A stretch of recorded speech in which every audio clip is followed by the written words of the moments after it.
बात मैं हूं जगेंद्र राणा। आज की हमारी आध्यात्मिक चर्चा का विषय है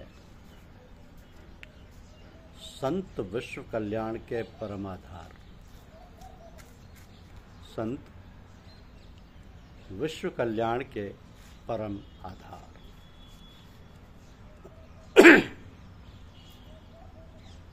यह निर्विवाद है कि संत विश्व कल्याण के परम आधार हैं। उनकी प्रत्येक चेष्टा स्वाभाविक ही विश्व कल्याण के लिए होती है। उनकी वाणी से अमर ज्ञान अमृत झरता है। उनके नेत्रों में प्रेम की शीतल सुखद ज्योति धारा बहती रहती है।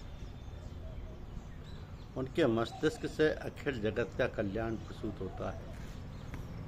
उनके हृदय से आनंद का प्रभाव बहता है।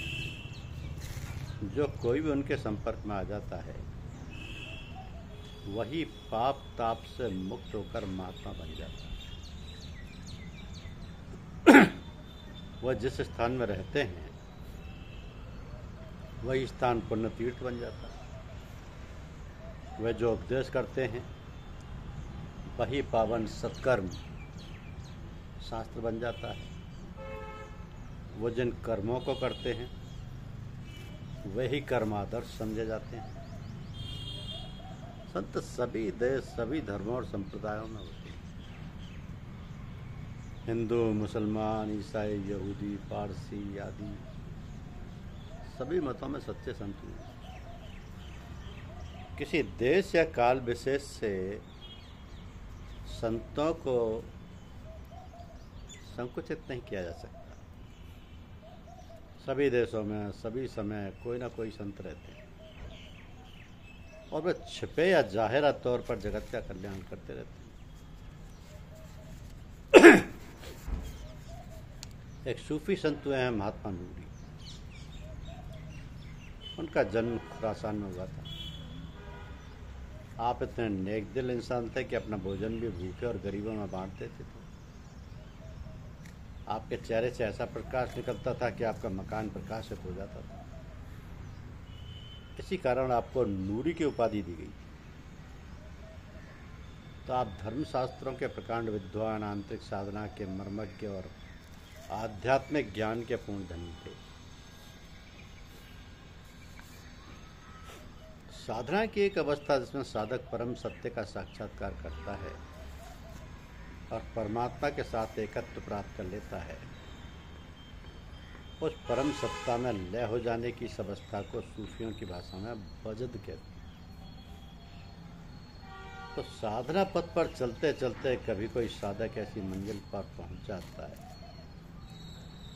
जहाँ उसके हृदय से संसार के तमाम प्रपंच और झमेले समाप्त हो जाते हैं।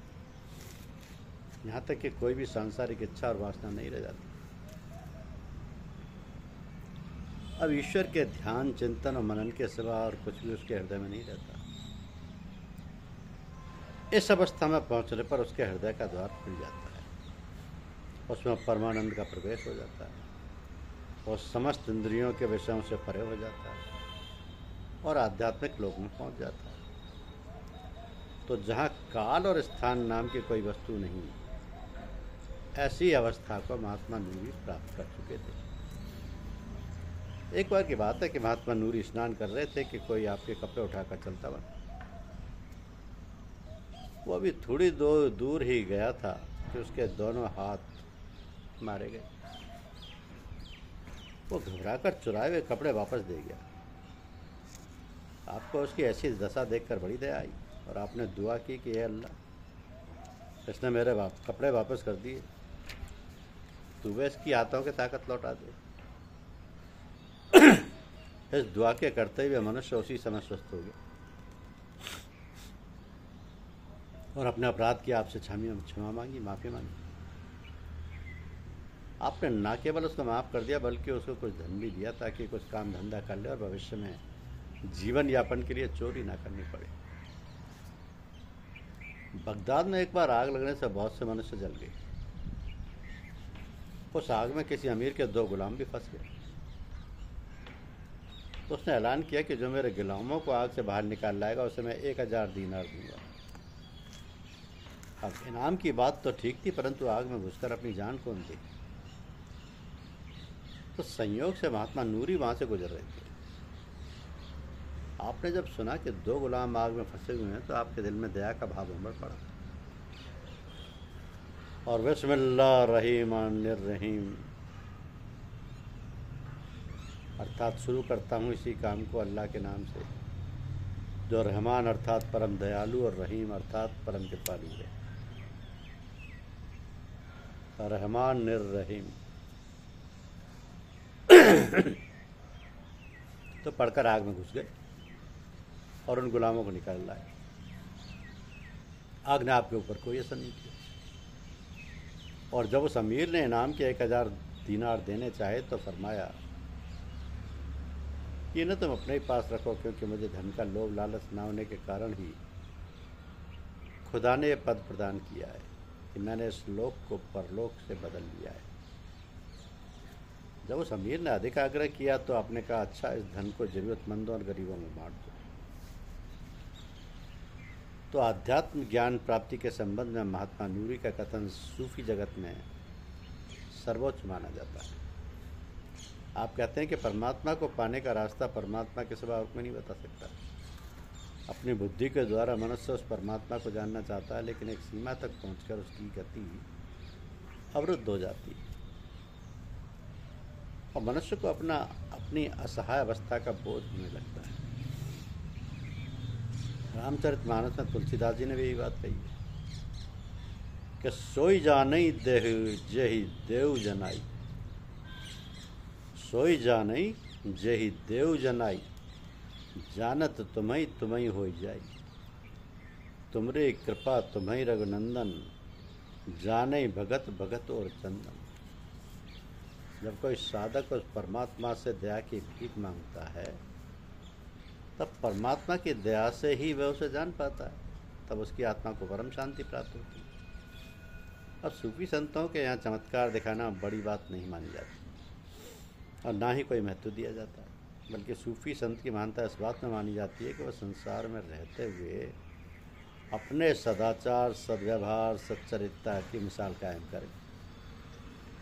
परंतु सूफी संतों का हृदय बड़ा कोमल होता है और वो किसी मनुष्य को मुसीबत में फंसा देखकर उसकी दीन दशा पर द्रवित हो जाता है। अतः उस दुखी मनुष्य के दुख के निवारण हेतु वो अलौकिक कार्य कर देते हैं। ऐसे निस्वार्थ, निष्काम और सहज भाव से किए गए चमत्कार को बुरा नहीं माना जाता। एक मनुष्य गधे पर अपने आवश्यक सामान लाद कर यात्रा कर रहा था कि मार्ग में उसका गधा मर गया। अब गधे के मरने पर वह बहुत फूट फूट कर रो रहा था, क्योंकि अब सामान किस चीज़ पर लाद कर ले जाए। संयोग से महात्मा नूरी उसी समय वहां से निकले।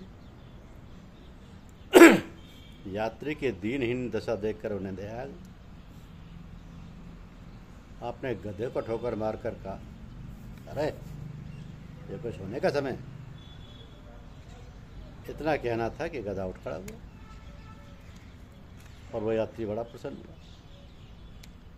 तो आपको धन्यवाद देता हुआ गधे पर अपना सामान लादकर अपने गंतव्य की ओर चल दिया। तो महाप्रयाण के समय जब आपसे कलमा यानी ला इलाहा इल्लल्लाह अर्थात कुछ नहीं है सिवाय परमात्मा के, ये पढ़ने को कहा गया तो आपने फरमाया, मैं तो उसी के पास जा रहा हूँ। यह कहकर संसार से विदा हो गए। तो संसार को प्रकाशित करके नूर की ये किरण अपने असल भंडार में समा गई।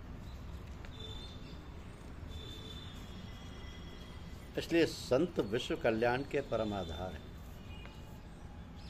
उनके प्रत्येक चेष्टा स्वाभाविक ही विश्व कल्याण के लिए होती है। उनकी वाणी से अमृत ज्ञानामृत झरता है। उनके नेत्रों से प्रेम की शीतल सुखद ज्योति धारा बहती रहती है। उनके मस्तिष्क से अखिल जगत का कल्याण प्रसूत होता है। उनके हृदय से आनंद का प्रभाव बहता है। जो कोई भी उनके संपर्क में आ जाता है वही पाप ताप से मुक्त होकर महात्मा बन जाते हैं।